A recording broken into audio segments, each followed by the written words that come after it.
Good evening, ladies and gentlemen. आवाज़ आज़ाद हो तो नारा मंसूर और घुट जाए तो हसन नासिर बन जाती है. This is a lovely quote by lovely couplet by one of our greatest living poets, Kishore Nahid, and basically what it points to is the fact that what happens when political prisoners are basically disappeared and tortured, and their voice is even throttled in the throat.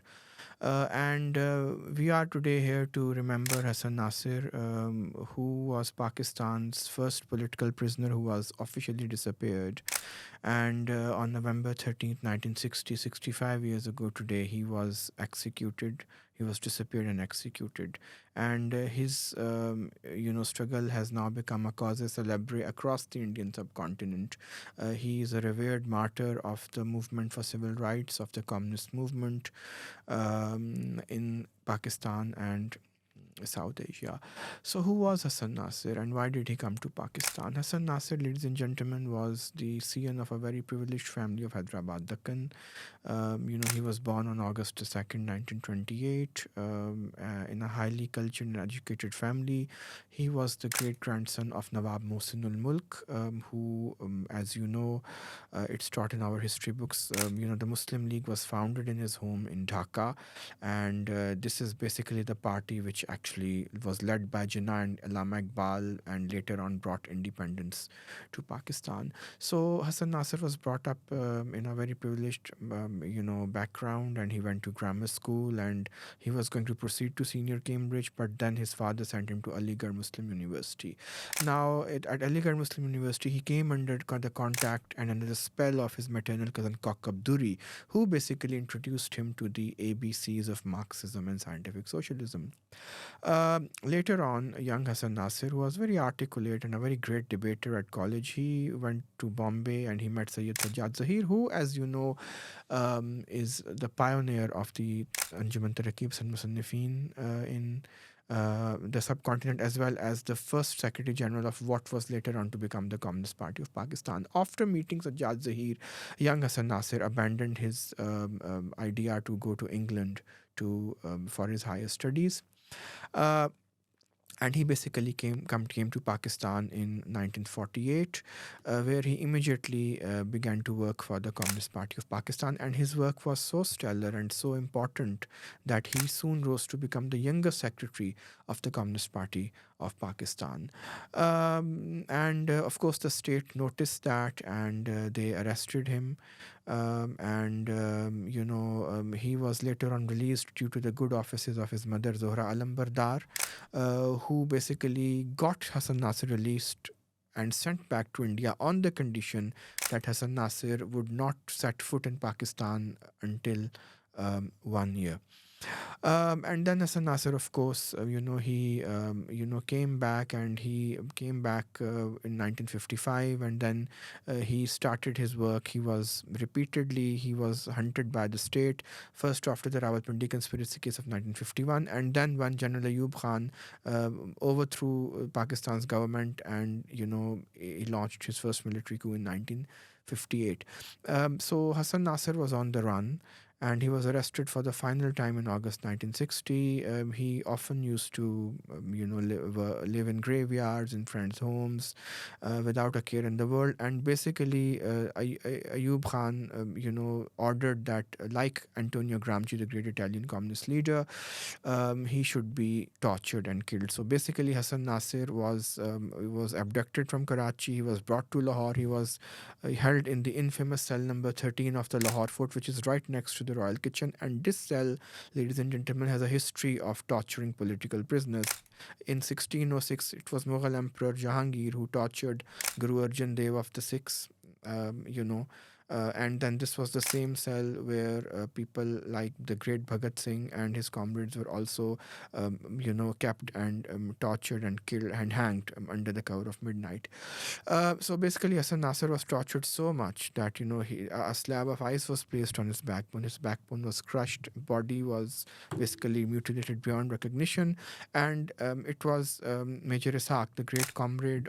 He on November 13, 1960, 65 years ago today, the state claimed that Hassan Nasir had committed suicide. So it was the great comrades of Hassan Nasir, Major Isaac Muhammad, and the great lawyer Khurshid Mahmood Kasuri, who basically filed a habeas corpus petition in the Lahore High Court to know the whereabouts of Hassan Nasir. And out of that investigation came this remarkable book, Hassan Nasir Ki Shahadat, which is the only testament to this very, very famous case fought for the political freedoms of Pakistan. And it is important to mention this book because not only because, I mean, much more than a history of the Pakistani left, it is become a part of judicial history. So it should be studied by all would be and upcoming lawyers.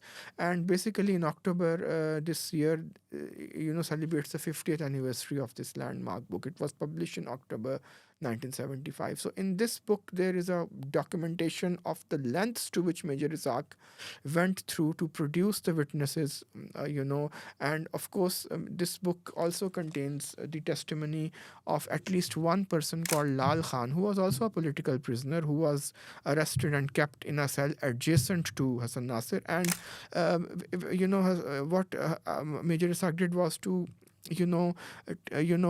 extract the records of all the political prisoners kept in Lahore Fort during the period of November-October 1960. So it puts the issue beyond doubt that Lal Khan must have heard that those last gasp cries must have been of young Hassan Nasir.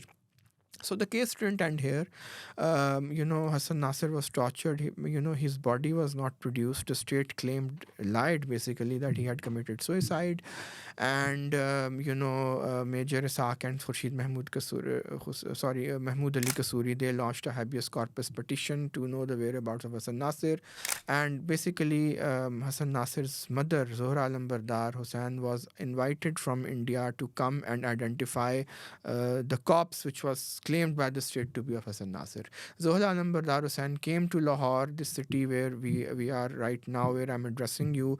And that scene was a scene right out from an Al Pacino film because, the Miani Saab graveyard, it was surrounded by vans and police personnel. And in that presence, Zohra Alambardar Hussain, the mother of Hassan Nasir, looked at the body which was purportedly her young son's, and just looking at the nails and the toenails and the hair, she refused to claim the body as her son's. She said, "This is not my son's body.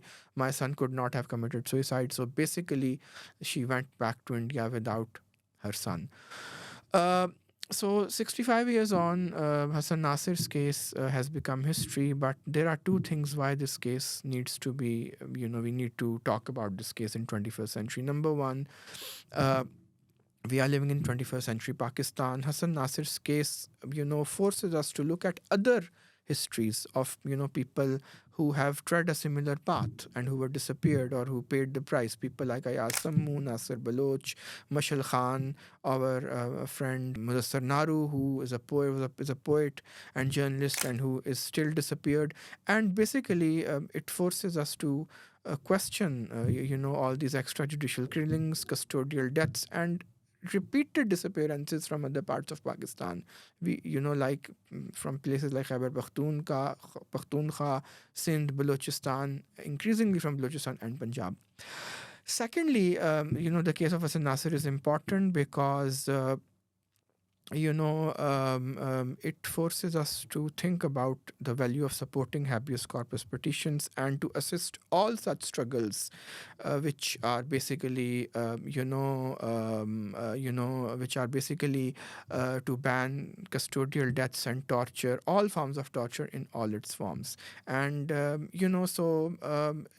Hassan Nasir basically fought for us. He was not just a martyr of the communists. He never said in any of his writings that he was fighting for a communist system, but he was disappeared because he was struggling for basic freedoms. And in a military dictatorship, the basic struggle is the struggle for democratic freedoms, much less socialism.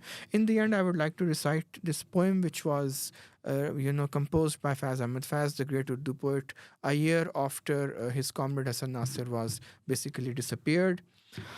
नागहां आज मेरे तारे नज़र से कटकर टुकड़े टुकड़े हुए आफाक पे खुर्शीदो कमर अब किसी सिमत अंधेरा ना उजाला होगा बुझ गई दिल की तरह राह वफा मेरी बात दोस्तों काफिला दर्द का अब क्या होगा अब कोई और करे परवरिश गुलशन गम, दोस्तों ख़त्म हुई दीदाए तर की शबनम, थम गया शोर जनू, ख़त्म हुई बारिश संग, खाके राज लिए है लबे दिलदार का रंग, कुएं जाना में खुला मेरे लहू का परचम, देखिए देते हैं किस किस को सदा मेरे बाद, कौन होता है हरीफे मैं मर्द अफगन इश्क, है मुकर्रर लबे साकी पे जिला मेरे बाद, दोस्तों काफिला दर्द का अब क्या होगा, अब कोई और करे परवरिश गुलशन गम, और दोस्तों ख़त्म हुई दीदाए तर की शबनम, थम गया शोर जनू, ख़त्म हुई बारिश संग.